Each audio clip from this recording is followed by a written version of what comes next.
Mount Vernon students. This is Mr. Lagerwey. I teach PE at Jefferson Elementary, and my field day event is going to be the Limbo. And the Limbo originated in Trinidad, which is in the Caribbean, sort of out an island off of Venezuela.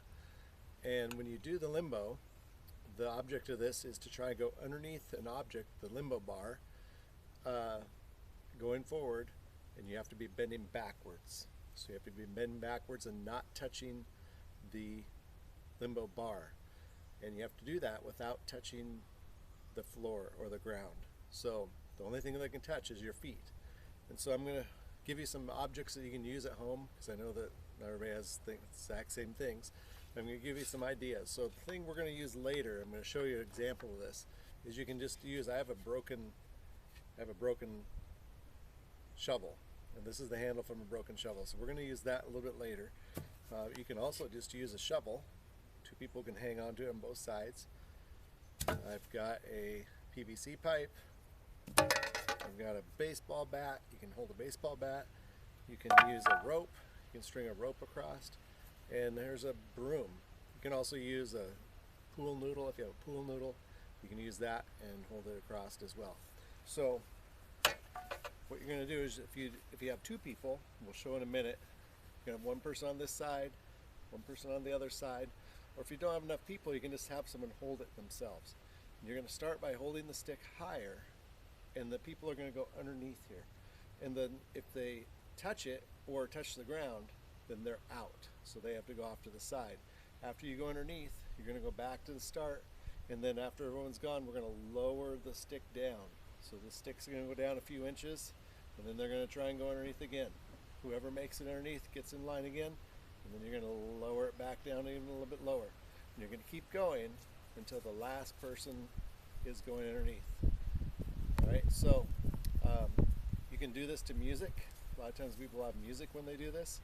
And if you don't have another person, another thing you can do is put a ladder up, put this into the ladder, and then hold it. Or if you don't have anyone to hold it, you can put two ladders, if you have them, and put them between the ladders and the rungs, and then lower it as you go along. And that's one way you can do the holding part. All right, so I'm going to give you an example of this. I'm going to have some people doing this, and we'll show how this works in just a minute here once I pause, and we'll move on. All right, see you there.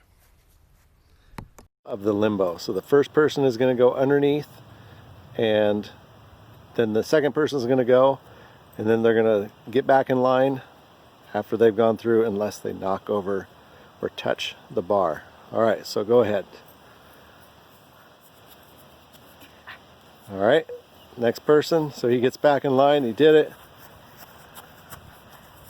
He made it. Good. Okay, so he gets back in line. Now we're going to drop it down just a little bit. There we go. Hold it there. All right, so we go again. Did he touch? Yeah. He touched? Okay, so he would technically be out, but now the second person has to make it underneath to be able to be the winner of this round. Did he make it? Yes. All right, it's hard to see through this camera. All right, so that's how it works. Now, if they made it again, then they would drop it down even lower, and then they would go another round. So you can do this, and you can rotate your people that are holding the stick. You can take turns and do different rounds and so forth. There's lots of different alternatives to this. There. All right, so here's an example of someone going underneath the stick and going backwards and then touching the ground. So they would technically be out if they did this. So here he goes.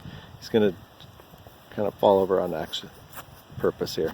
So he goes back, fell back, oh, so he would be out because he touched the ground. So you don't only have to touch, if you touch the stick, you would be out, and also if you fall backwards and touch the ground, then you're also out.